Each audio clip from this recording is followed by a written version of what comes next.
do. It's the same goal that's being sought in this kitchen, where the techniques are very old, brought from Portuguese islands in the Atlantic. And here we have the octopus. Sure. Finding an authentic taste of the old world set down in a little corner of New England.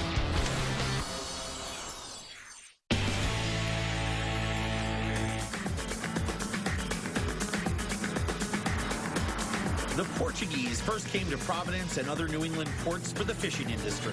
Their friends and relatives followed to work in the mills. Just over the bridge from Providence is Fall River, Massachusetts, where 1 person in 10 is Portuguese. More specifically, from the Portuguese islands known as the Azores. Derek DeMello invited me here for an authentic Azorean dinner with the family.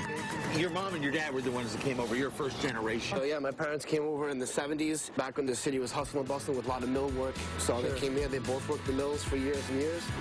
And yeah, that's where they settled down, was in here, in this area. Derek is the founder of the Portuguese Kids, a comedy improvisation troupe looking at immigrant life, including the food. The Portuguese people are not that different than us, okay? Yes, they smell like fried foods more often than we do. But it's delicious. Before you even get inside the door, you can smell delicious aromas from this house. Derek's mom, Anna, learned to cook as a child in her mother's kitchen in the Azores. Oh my God, that's what I smell. When you the try, wine it's and the delicious, peppers yes. and the onions. And this one is the catfish. Oh my Potatoes. The fish is salted dried cod, or, as they call it in Portugal, bacalhau? Yes, bacalhau, yes. Yes. I love that. Anna's been cooking all day. Later on, lunch will be a family affair. But in exchange for running a few errands, I get a mid-morning snack of crispy blood sausage, seasoned with onions and sweet spices, and chorizo, a garlicky spiced pork sausage. Oh my gosh. Delicious. It's so lightly seasoned. I love it. There's a lot of onion in there. Yes. Oh, Onion, garlic. caramely and sweet. It's so crispy. You crisp it up on one side till it's like glass. Yes. It's good that way.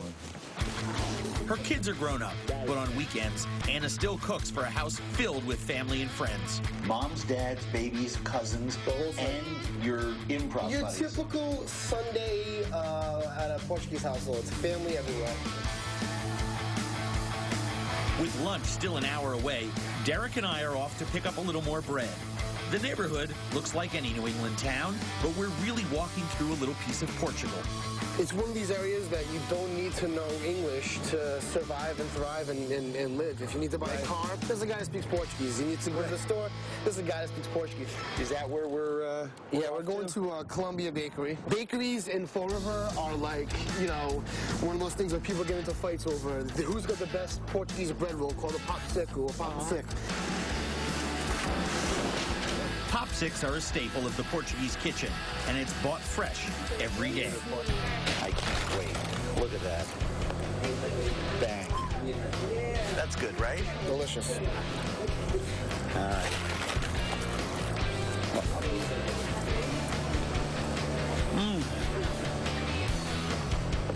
Before heading home, we're stopping in at the local grocery store, Portugalia, to see the place that makes authentic Portuguese cooking possible here. Son of a gun.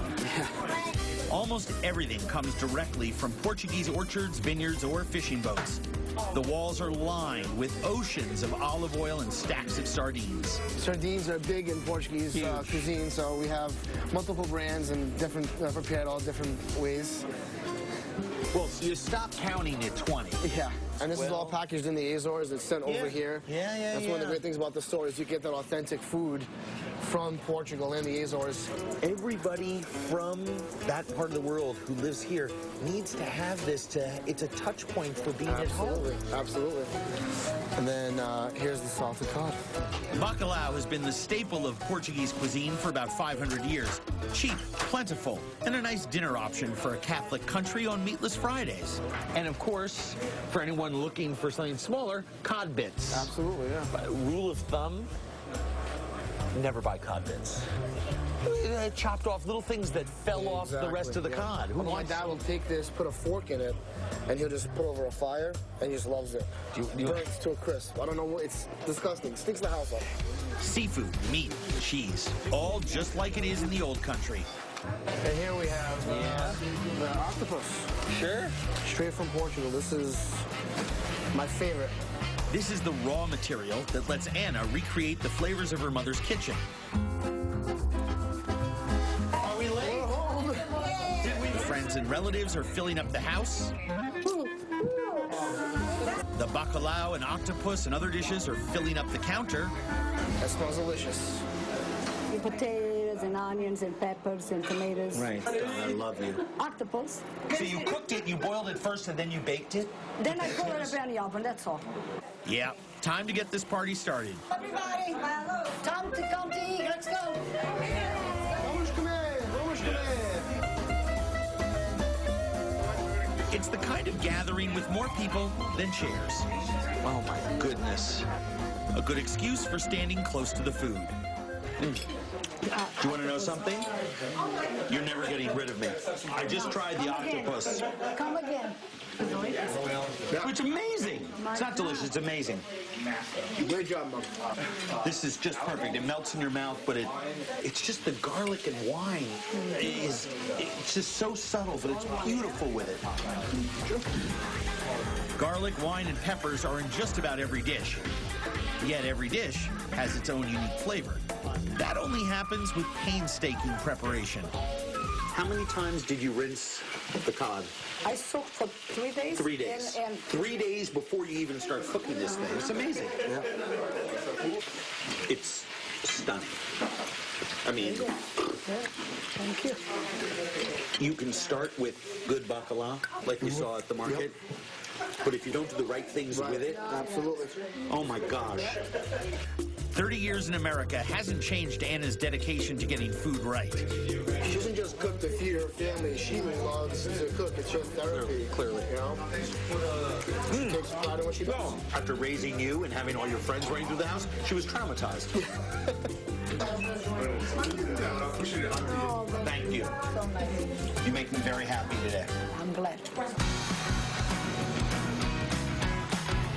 Rhode Island is a place where people are proud and stubborn. They like to do things their way. Progress is great, but when it comes to food, sometimes what's old really does trump what's new. A reminder that our traditional food pathways created food that's too good to risk losing just because times are changing. So remember, when you're in Rhode Island, if it looks good, eat it.